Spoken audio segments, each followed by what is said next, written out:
Member for Castries South.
Thank you very much, Mr. Speaker. And thank you for finally giving me the chance to speak. If I had any doubts in my mind that the members opposite say, "Yo, keep pair," it was this morning. I am convinced that they are scared. I know it, Mr. Speaker. But, Mr. Speaker, this is not the first time that St. Lucia is receiving monies from the Rapid Credit Facility of the IMF.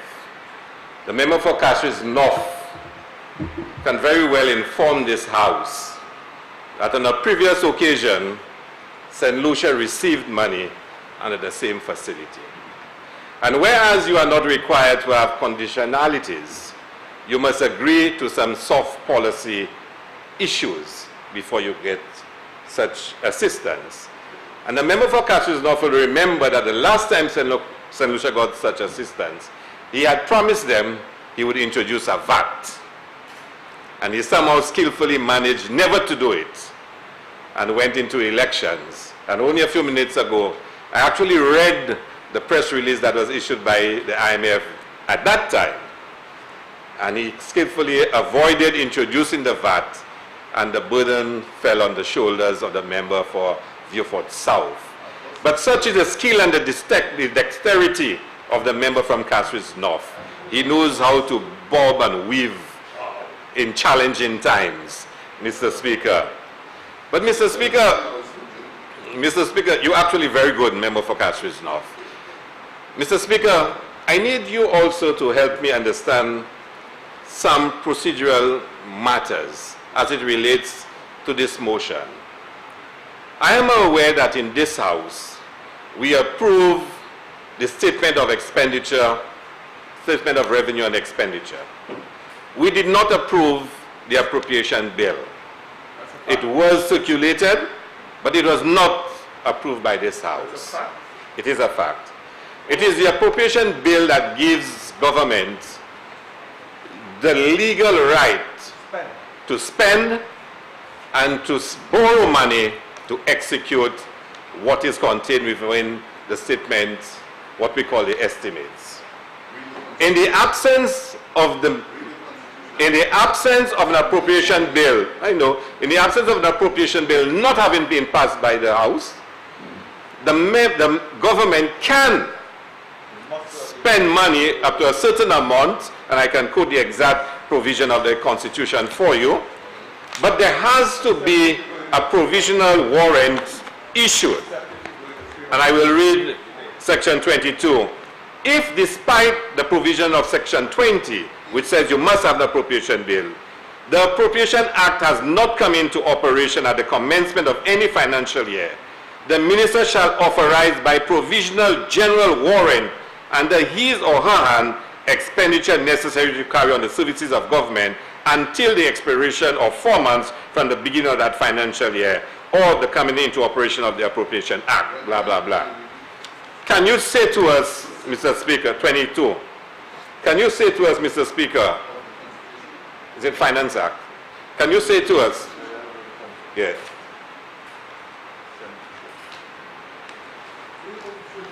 Yes. Section 22 of the Finance Act, Mr. Speaker. Mr. Speaker, can you indicate to the House at some point whether you are aware, since we did not pass the appropriation bill, that there has been the issuance of a warrant to allow the government to spend money, and more so for the government to be borrowing money for the execution of projects, Mr. Speaker? And I may be wrong. There are other lawyers in this House, the member for Castries Central, the member from Beaufort South, and there are a few avocati papiers that can probably better advise. But from my rudimentary, and I know in another life, Mr. Speaker, you did adjudicate on the laws of this country. And he's a lawyer, I know, and a former magistrate. And to guide us, no, for the year. Mr. Speaker, you may wish to guide us on this, whether procedurally we even supposed to be discussing this resolution.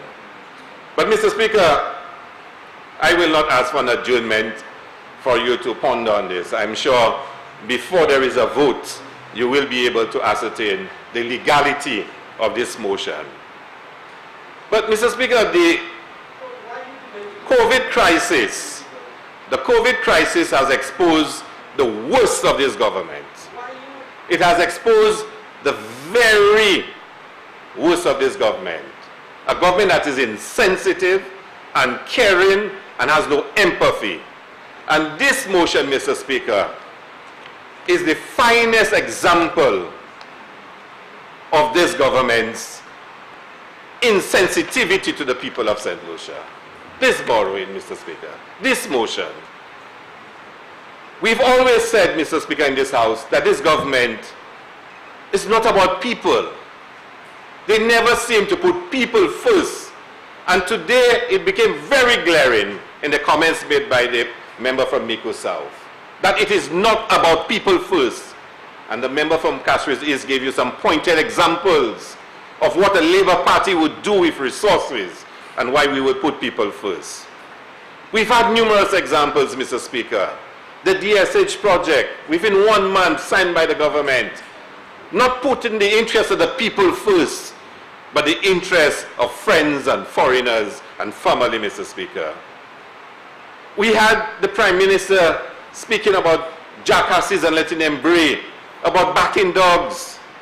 We had the St. Jude Hospital, a travesty in this land. The member from Castries South East will justify the scandal that's going on at the St. Jude Hospital site, that rather than open the hospital, 4 years, they did nothing to complete a project that was substantially completed, allowing the people to languish in the stadium, Mr. Speaker. And why? Because he had promised the buildings to their friends to open a medical school, and instead wanted to seek monies to put another building. And the people are suffering. We know they don't care about the people, Mr. Speaker. Even the OKEU, and Mr. Speaker, I wouldn't say much about OKEU today. The time will come when we'll have a comprehensive discussion about OKEU and what's happening at OKEU, Mr. Speaker. But this borrowing, Mr. Speaker, there is something despicable about its intent, Mr. Speaker. Despicable about its intent, Mr. Speaker. The press release from the IMF says the monies for health-related expenditure and for income support. I want to repeat that, Mr. Speaker. The release by the IMF Board of Governors says that the monies are for health-related expenditure, COVID health-related expenditure, and income support. That's what it says it is for. So, Mr. Speaker, let's speak about COVID a little bit. I think all of us in this House, Mr. Speaker, and all the members on this side, will join the rest of the St. Lucians and see how grateful we are for the work that they did, Mr. Speaker. WHO, PAHO, they release templates and guidelines. And the Prime Minister is fond of saying he's taking his advice from PAHO, from WHO, and the medical professionals. They did not mess up, Mr. Speaker. There may be individuals who thought they could have done different things slightly differently, but they, like all the other Caribbean islands, have done a wonderful job, Mr. Speaker. They have. And Mr. Speaker, I will say something to you, but the Prime Minister is not here, so I'm going to leave it for when he comes in. Because we stood up this morning to clap for the frontline workers. I'll come back to that a little later on in my presentation if the Prime Minister comes back. So we all agree that the medical persons did an excellent job. But, Mr. Speaker, what this motion for borrowing does is expose the economic failure of this government. That monies that are made available for a number of islands, they choose, Mr. Speaker, to use it for purposes different to what the IMF press release said. Remember, I said the IMF press release said it was for health-related expenditure and income support. The member for Castries gave you an idea of some of the projects that this money will be used for. The relocation, Mr. Speaker, of the meat processing plant to facilitate DHS. The relocation of the solid waste dump site to facilitate DSH. The road, and you know the goal of it, Mr. Speaker, they want to convince us that the road was built for the airport, for the new airport. All of a sudden, a racetrack was built, located with the road in its normal pathway. They decide to move the racetrack southwards, and then it required a road being built now around the racetrack, and they're telling us the road was not built for the racetrack, it was built for the airport. Foolish, we foolish. Mr. Speaker, when you look at the list of projects, and you can find it on page 614, 615, and 616 of the estimates, you can see the list of projects for which this IMF loan is being used for. And it tells you, Mr. Speaker, that this government is insensitive. They have no empathy. Cynical. And they're very cynical, to use a member word. Mr. Speaker, they are using the state of emergency. They are using this IMF loan to finance election projects. Let's make no bones about it. No bones about it. There are projects which they promised they would do that they could not deliver. For almost 4 years, they did very little in this country. And I asked somebody, a friend at UWP, tell me what has been done by this government in almost 4 years. And the member from Denver North asked them that you have been presiding over budgets totaling almost $4 million. What have you all done? How about 7 billion? 7 billion. What have you all done? And I heard in the estimates, the member from Grosselet begging that his road project be completed. And he knows why. And he knows why. Because they promised the people roads, and in almost 4 years, they have not delivered almost half of it. And I heard him say that he will move mountains to make sure he gets his roads. And all of a sudden, the roads for Bassett, Joseph, and Marigo are taken off the list. At least the member for Castries North did not assure me again this year, like he did last year, that they will be fixed. Mr. Speaker, because I hope, cynically, that they have not diverted those money to Fort-Marger and other parts and other constituencies, because they need now to show up their candidates and win the next elections.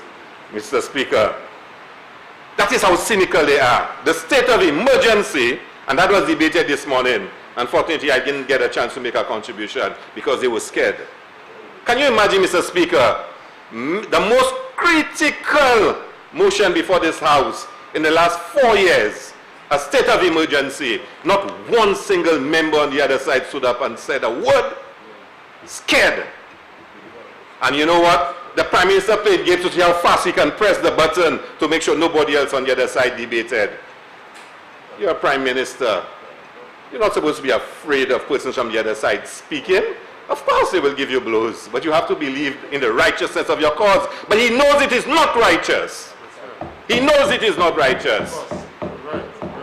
So he doesn't have the magnanimity to say, okay, I did press mine before yours. You probably thought somebody else would press it, but go ahead and speak as a colleague. and I will repeat it.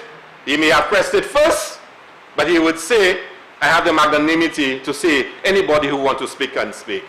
But even the one who makes the most noise on the other side, it would say, "Père parler bon matin." He will speak now, and he'll shout now, but he could not stand and tell the people of St. Lucia why he supported the extension to the state of emergency. None of them could stand up and say it. Instead, they post on Facebook 15 reasons why the state of emergency must be extended for 4 months. I can give him one reason why, but Mr. Speaker, the COVID loan from the IMF. The COVID loan from the IMF, Mr. Speaker. And I was making the point that they are using this loan to finance election projects. 2 projects, Kakumasi. Everywhere. Projects here, projects there. In Strozel, in Kashui Southeast, in Kashui North, Waso Babuno, water projects, Waskoka to Havai. Things happening. Things happening. But they're not telling us what happened at the Roseau Dam. The man-made drought we have in St. Lucia. Can you imagine the hotels are closed and we cannot get water in St. Lucia? Far less if those hotels were open. But we'll speak about the Roseau Dam and the man-made scandal drought we have at another time, Mr. Speaker. So they are using COVID loan to finance election projects, Mr. Speaker. Somebody call it Operation Vegleyo. They want to vegle the people. So projects everywhere starting. Projects are starting under a state of emergency. You see, Mr. Speaker, they get nervous every time I say state of emergency, thinking I'll go back there. But projects are being started under the state of emergency. So the country is opening up to international tourists, and internally, you're clamping down on people, and you say it's necessary to fight COVID. I have one piece of advice. If you want to ensure we don't have COVID in Central, do not open our borders to visitors from the United States of America. Don't do it. If America, that's the worst affected, is saying that they're not accepting persons from Brazil, the number 2 affected, why should we accept people from the United States who is the number 1 affected? That's the soundest advice you can ever have to stop the spread of COVID, not an extension of the state of emergency. Mr. Speaker, you know, I listened to the members opposite speak about how they care about people, and this loan is supposed to be for income support. And I keep waiting to hear and to see a statement of the commitment to the people who are suffering from COVID. So on one hand, Mr. Speaker, let's take the example of the public servants. That's a classic example, classic of how this government operates, and why the people of St. Lucia are getting so fed up of this government. So fed up, Mr. Speaker. On one hand, you are praising the frontline workers. Praising them. They're glorious. They're magnificent. But on the other hand, you're calling them parasites. They should be fired. No work has happened in my ministry in 2 months. Well, not no work. The same amount of work happened in my ministry in the last 2 months than before. So all the workers at home, I don't need them.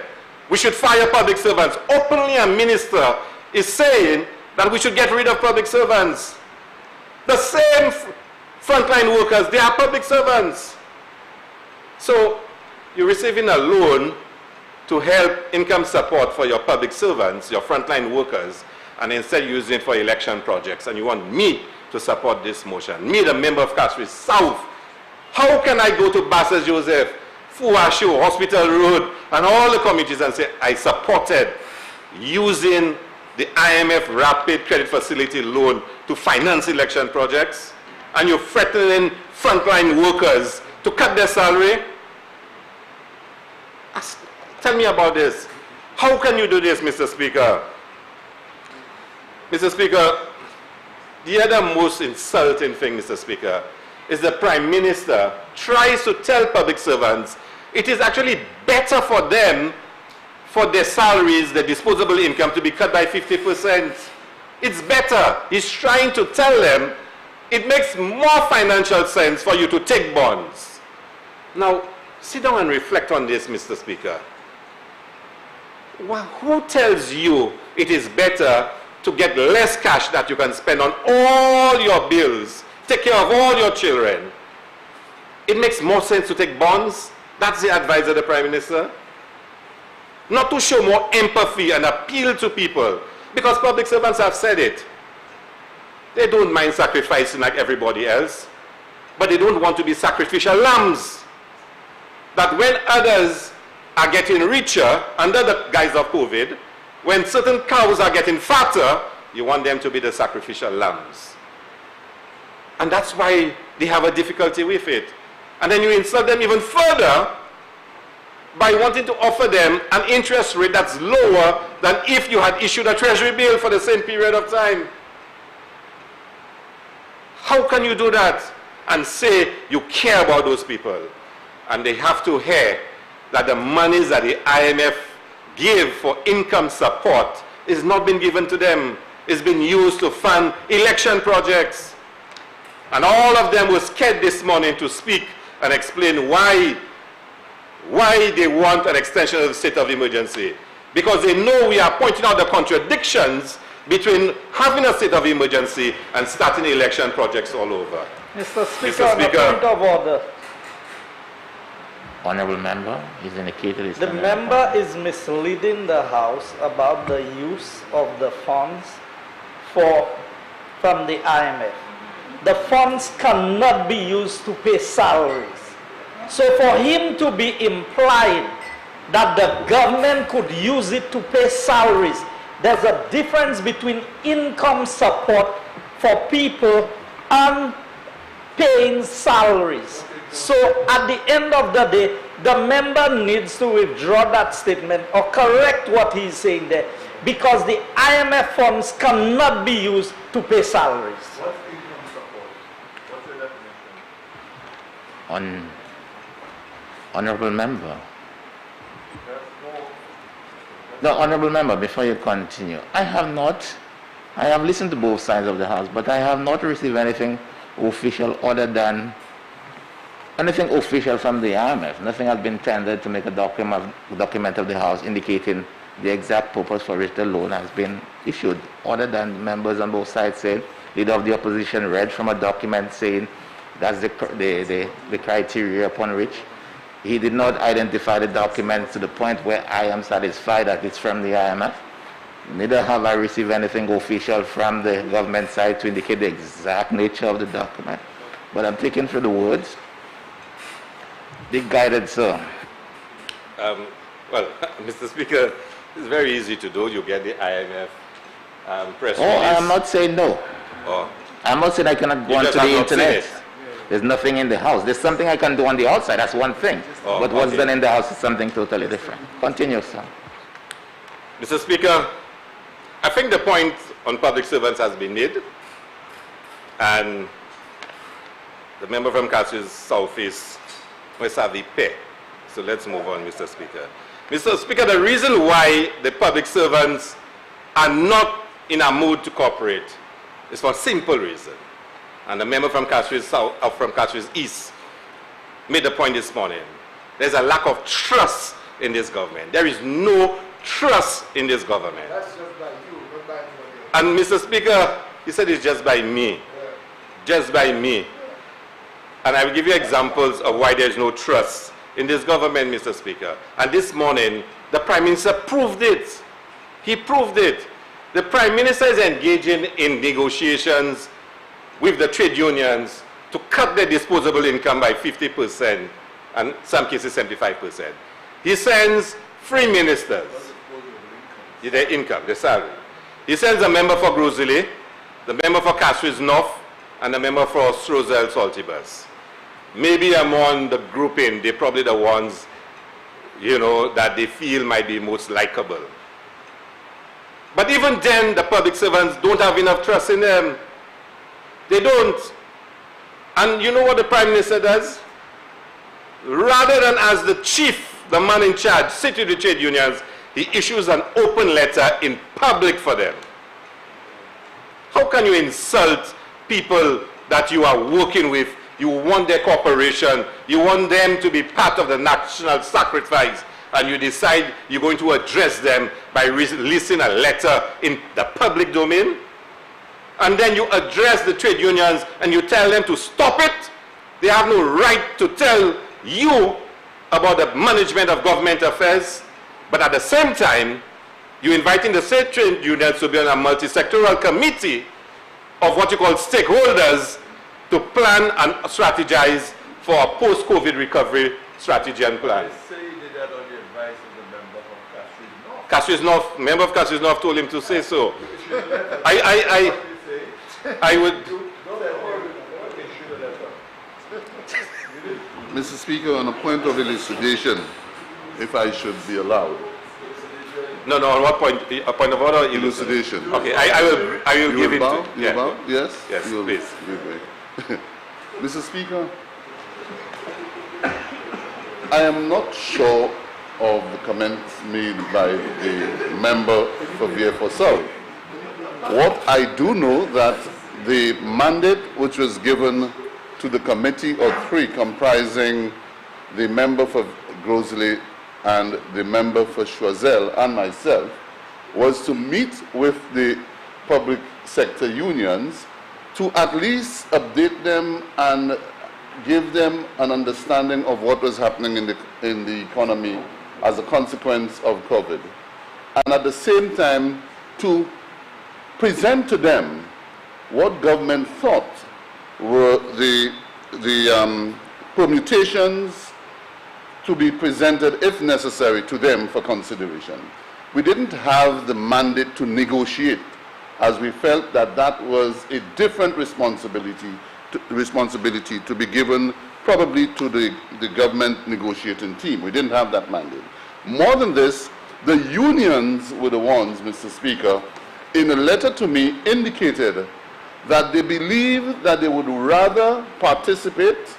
In addition to the concession that they gave, they suggested their interest in participating in a national-wide consultation to consider and to propose a national economic stabilization plan. That was the point which but that was the point that was made. Thank you very much. Member for Castries North, I think we are satisfied you did not advise the Prime Minister to issue such a letter. And not that he would ever take your advice. But, Mr. Speaker, I made mention of this letter, which was an insulting and offensive letter for the Prime Minister to have issued to individuals he is asking for their contribution to the national cause, to their commitment. You cannot do that. It tells you something about the character of the government, or at least the persons who lead that government, Mr. Speaker. And it is why public servants would not have trust. And I ask public servants to read carefully the letter which the Prime Minister circulated in Parliament a short while ago. Carefully, Mr. Speaker, because this says letter of intent. It is a letter written by the Prime Minister to the IMF. It is not yet the agreement between the IMF and St. Lucia. This is signed by the Prime Minister.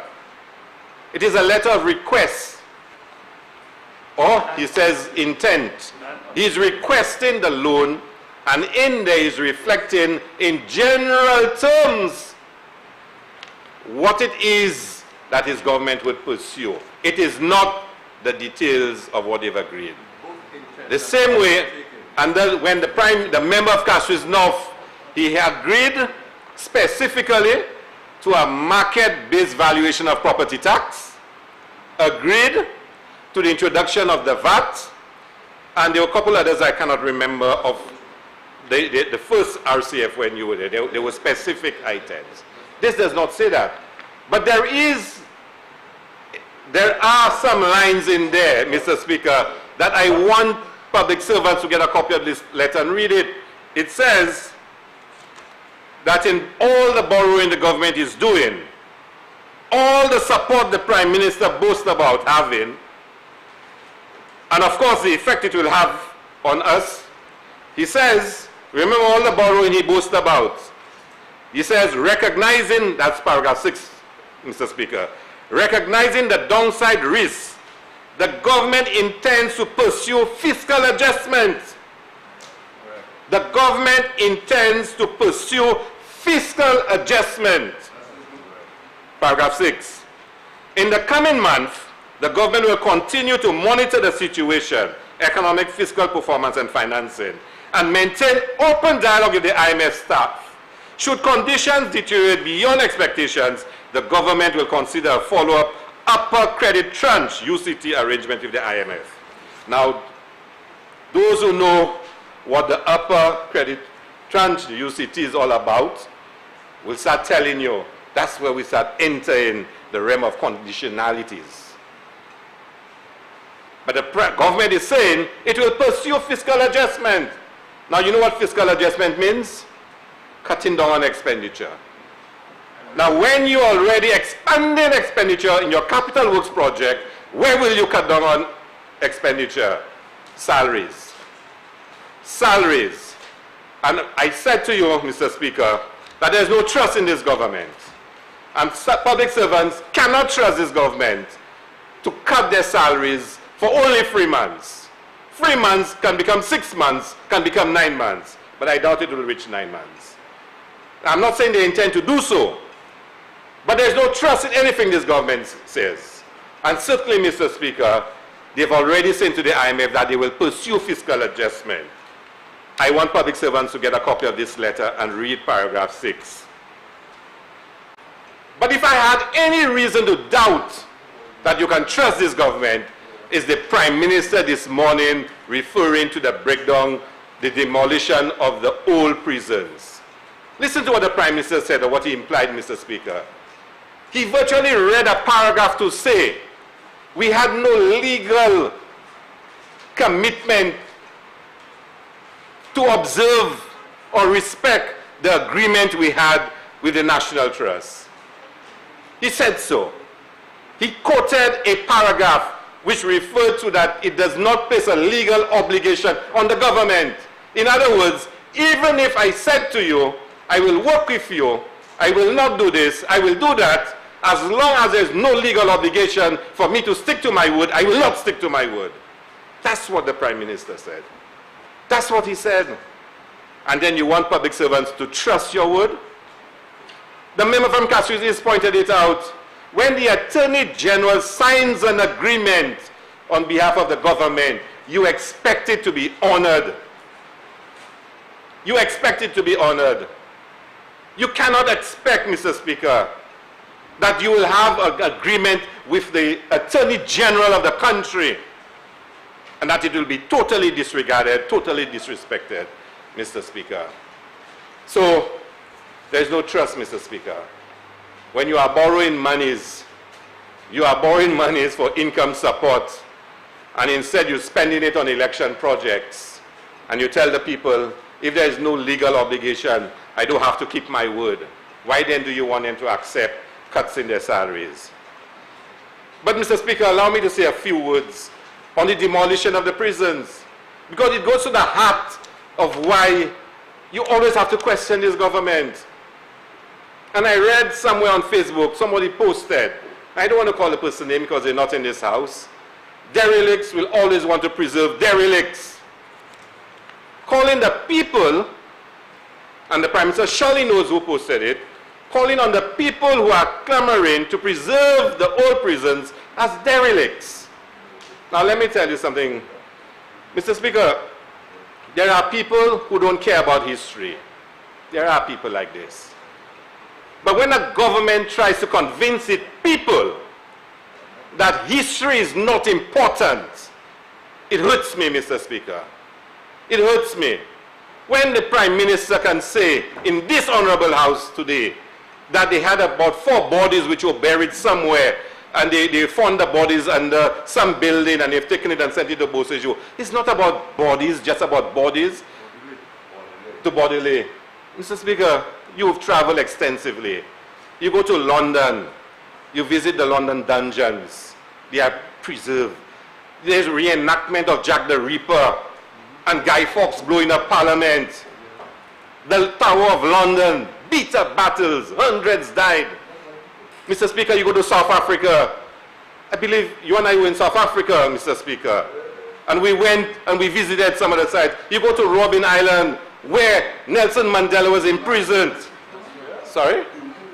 I like, Mr. Speaker, you go to South Africa, Constitution Court, we took photos outside it. This was a former prison, Mr. Speaker. Now it houses the Constitution Court of South Africa to say to the people on all the atrocities of apartheid stands the sanctity of our Constitution. That's what it does. Mr. Speaker, the Holocaust, the Jews have their standing memorial of what happened to Jews, no matter how hurtful it was. Mr. Speaker, Mr. Speaker, and people want to tell St. Lucians that history does not matter. How could you be the representative for Soufrière, for Saint-Jacques, and don't appreciate the historical significance of those structures, Mr. Speaker? How could you be in a cabinet and allow that to happen? How? The Soufrière probably has the greatest history in this country. Mr. Speaker, it is painful when I hear government is trying to teach our people that history does not matter, that the oldest building in St. Lucia can be demolished, Mr. Speaker. And the National Trust never said, in Castries, sorry.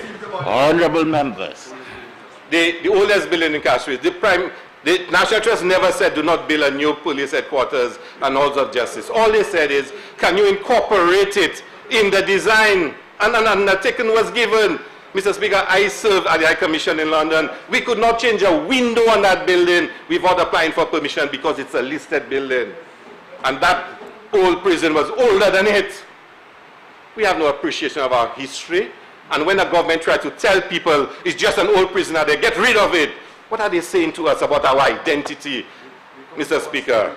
And that's why, Mr. Speaker, and I'm passionate about this one, why a Prime Minister can say colonialism had a conscience. To say that, Mr. Speaker, these comments are born in racialism, Mr. Speaker. Racialism, Mr. Speaker, that somebody cannot appreciate. When somebody says, and for members opposite, to support that statement, Mr. Speaker, to support that statement, Mr. Speaker, colonialism brought slavery. It brought all the sufferings of slavery, the decimation of our indigenous people, Mr. Speaker. Colonialism brought subjugation, poverty. Sir John Compton had to fight a fight started by George Charles to ensure we broke the shackles of colonialism. Their own founder, their own leader, they forsake him, Mr. Speaker, by saying colonialism had a conscience. Mr. Speaker. Remember? So, I'm bringing you back on track. Okay, thank you very much, Mr. Speaker. Thank you very much.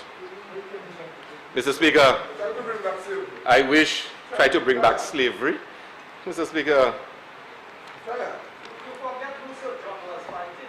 No, so, you know, Mr. Speaker, there's I would love, Mr. Speaker, to hear the government tell us what about the other sectors in this society that continues to suffer, Mr. Speaker. And the member from Castries East raised it, and I want to take it up, because this money could have been used for some of that. And I know the member from Soufrière for Saint-Jacques is hurt by my words, but he should be. He supported the statements about colonialism and demolition of the prisons. Mr. Speaker, the NIC assistance, Mr. Speaker, we still do not know exactly how much money it will cost. We were told between 30 million and 80 million, and that it might go beyond 3 months. And Mr. Speaker, we said in this Labour Party, we believe it should be a loan. We believe it should be a loan, and that the future of the NIC should be safeguarded. And we still believe, and when we get into office, we'll explore every means to make sure that the workers of St. Lucia get back their money and the NIC is not undermined. Mr. Speaker, we believe that, Mr. Speaker. We heard there were going to be a meals program, 10,000 meals every day for 6 weeks. That has not happened, Mr. Speaker. That has not happened. They've been serving meals every Sunday. I don't think they did. Yeah, they probably did Sunday gone by. But here the absurdity of what they're doing. Meals are prepared up north. By the time they reach Roselle to deliver them, it's 5, 6 o'clock in the night. Where they can use monies give it to small restaurants in Strozel, in Soufre, in Labrie, to prepare meals and distribute it and give the ordinary folk in the community a chance to make some money. But it is primarily about making sure that hotels get money. And you have van loads taking food from up north and taking it down south to distribute. By the time they get there, the meals are cold. The boxes are already crushed up in all kinds of ways. When you can give people in the community. I said so in this house. I said, I don't understand, Mr. Speaker, how they have members opposite who I know supposed to have a lot more in there allowing those things to happen. They're not even arguing and fighting for their own constituents, Mr. Speaker. Well, okay, thank you very much. I move on. Mr. Speaker. And then, Mr. Speaker, I heard, and the Prime Minister had announced, that persons who are not members of NIC will get assistance through NIC on condition that they register as self-employed in NIC, or something to that effect. And I'm watching television last night and I'm hearing that all you have to do now is apply on govt.lc, and if you qualify, you will get assistance. Which ministry is responsible for the program? Who is responsible for overseeing that program? Can somebody tell me what guarantees we have there, what transparency we have there, what accountability we will have in there to make sure that persons who rightfully deserve the assistance will get it? I know, if anything, NIC has its internal auditing system, its external auditors, and there's some level of confidence in the NIC. But no, we need to know who is responsible for that program, because there are thousands of St. Lucians throughout the length and breadth of this country that are suffering since COVID. And it's been 2 months going on to 3 months, and they cannot get any assistance. They cannot get. This government has been notoriously slow and insensitive to help out the people. But they're boasting about growth, that there is growth, Mr. Speaker. And you know, Mr. Speaker, the incident with the prisons and colonialism teaches us a lesson in economics. When you do economic development and the difference between growth and development, you can have a lot of growth and have no development of your people. A lot of growth. And when you do development economics, you understand those things. That having growth does not translate automatically to the development of your people. And this government is a growth government. All they want to talk about is growth, growth, growth. But you know where all the cream from the growth is going? To the FFF, friends, family, and undeserving foreigners. It's not going on to the people. And COVID, this borrowing, exposes that in a very vicious way in their faces. In a very vicious way. Where are the people who are suffering from COVID? And let me tell you, Mr. Speaker, I don't know if the members opposite don't go in their constituencies. Children begging for tablets because the laptop program was stopped. Teachers begging for tablets because the laptop program was stopped. Why can't money be used to make sure every child in this country, in school, get a tablet, Mr. Speaker? There are people in Central who can order the tablets. Why couldn't that be done? But they're building another road in another place for another friend to get money because it's an election project. This borrowing has exposed the wickedness of this government, Mr. Speaker. And I'll tell you something, Mr. Speaker. I'm hearing talk about certain contractors being given as to do build and finance projects, huge amounts. I am going to advise my political leader when he becomes Prime Minister that the repayment of those monies will not be a priority before the welfare of the people of St. Lucia. We have to make sure that the people's welfare is always primary. Always primary. And no election projects will get priority before the welfare of the people of St. Lucia. I'm very clear in my mind on that, Mr. Speaker. You know, Mr. Speaker, this borrowing, Mr. Speaker, this borrowing tells us something about this government that we all knew, but like I said, it exposed it. It exposed it like never before, Mr. Speaker. The Prime Minister said here this today, Mr. Speaker, if it was the Labour Party, and that struck me and I was proud. I am proud to be a member of the St. Lucia Labour Party, that we are different from the United Workers' Party. The Prime Minister said, if it were the Labour Party in power, we would use all the monies that he has raised to make sure there is a social civilization package. Make sure we give it to people as income support. We would use that money for those purposes. Instead, he's using the money to make sure he can give people jobs. But we know who really are the people getting the jobs. I am proud, Mr. Speaker, that we would put people first. I am proud I'm different from the United Workers' Party. Because if the Prime Minister is saying that we would use the money for social civilization package, for giving out people monies, and he's using it for different purpose, I'm glad, Mr. Speaker, I'm on this side of this house, Mr. Speaker, because we put people first, Mr. Speaker. Mr. Speaker, you know what disturbed me most this morning? When I came and I saw all the barricades around Parliament, and I really truly understood that this government is scared. It is scared of the people, Mr. Speaker. It is scared of the people, Mr. Speaker. You see, this is the party of Sir John Compton, you know. And we may disagree with John Compton on ideological matters, philosophical matters. But John Compton would walk anywhere in St. Lucia with no fear, even when you heckle him. People will give you stories of people throwing eggs behind Sir John, people heckling Sir John, and he never ran and hide. He never hid behind any barriers, Mr. Speaker. And I saw, Mr. Speaker, a group of cowards, Mr. Speaker, afraid to face the people, that they would blockade an entire block to make sure that people don't come near Parliament. That is what it is, Mr. Speaker. This is the party of Sir John Compton, you know, Mr. Speaker. Let me tell you, from a young boy, I opposed the policies of Sir John Compton. I wanted a national stadium. I wanted a national cricket ground. I wanted more social programs, and I criticized him for not giving priority in that regard. But he was never a coward. He was never a coward. This morning, not one member there could have stood up and justified the extension of the state of emergency. They're all cowards, Mr. Speaker.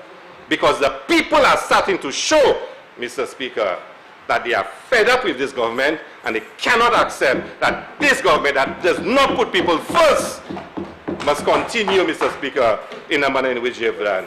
And they need the state of emergency extended, Mr. Speaker. They need it, Mr. Speaker. But you see that Operation Vegleyo, Mr. Speaker, it will come to naught. It will come to naught. And this borrowing, like I said, highlights the wickedness of this government in a very stark way, Mr. Speaker. I have no fear, Mr. Speaker, in standing in this house and saying that I'm totally and vehemently opposed to this resolution because, Mr. Speaker, the uses to which it has been put is not the right uses, Mr. Speaker. And amidst all the talk of cutting the salaries of civil servants, Mr. Speaker, and public servants, we have to show solidarity with them. And I want all members on my side and all members on the other side of goodwill, the same way we stood up this morning and we clapped in solidarity with the work of frontline workers, can we all stand up now and clap in solidarity that public servant salaries will not be cut, Mr. Speaker. All members who believe in that, stand up and say. Honorable members. That's what I want to say. Honorable members. Yeah. Honorable members. Now, Mr. Speaker, does it make me feel good? Honorable member from Soufrière, it's not about making me feel good. Honorable it's member. about the teachers in your constituency whose salaries will be cut. Honorable they have members. to be feeling good, Mr. Speaker. It's not about me. It's not about me, Mr. Speaker. Honorable member, I need to proceed. So, you know, Mr. Speaker, I'm so glad they all said that they're committing not to cut the public servant salary. Except two. But, Mr. Speaker, they will hear that they want to use a technicality. We're not cutting the salary. We're just giving it in bonds. Honorable members. All the bright eye bright. Continue. All the bright eye bright. Remember, you're the one who said you know how to make money work. Honorable member. Mr. Speaker. It appears that, honorable members, it appears you're not hearing. Sorry? Relax. It's my turn to Oh, say. yes, I know. You want me to But say? when I ask, honorable member Soufrière, honorable member, So, you know, we just need to relax, man.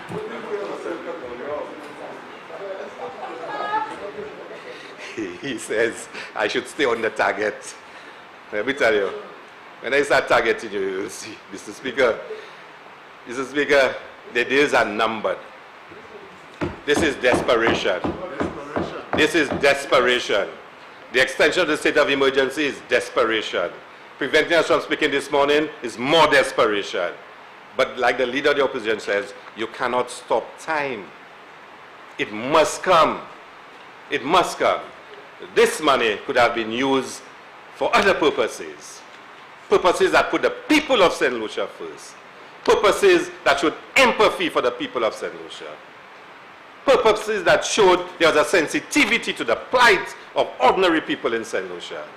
And projects will be all over the country. Projects. I have told my people in my constituency, take whatever they offer you. Take whatever jobs they give you. Point. Because 4 years you got nothing. And now they come into you offering you all kinds of projects. All kinds of offerings. Take it. Take all that you can and ask for more. Because that is what they're doing now. They did nothing for 4 years. And they're so wicked, Mr. Speaker, and insensitive. They want to use COVID to advance their causes. I am opposed to the borrowing of this money, the purposes for which this money will be used. I thank you very much.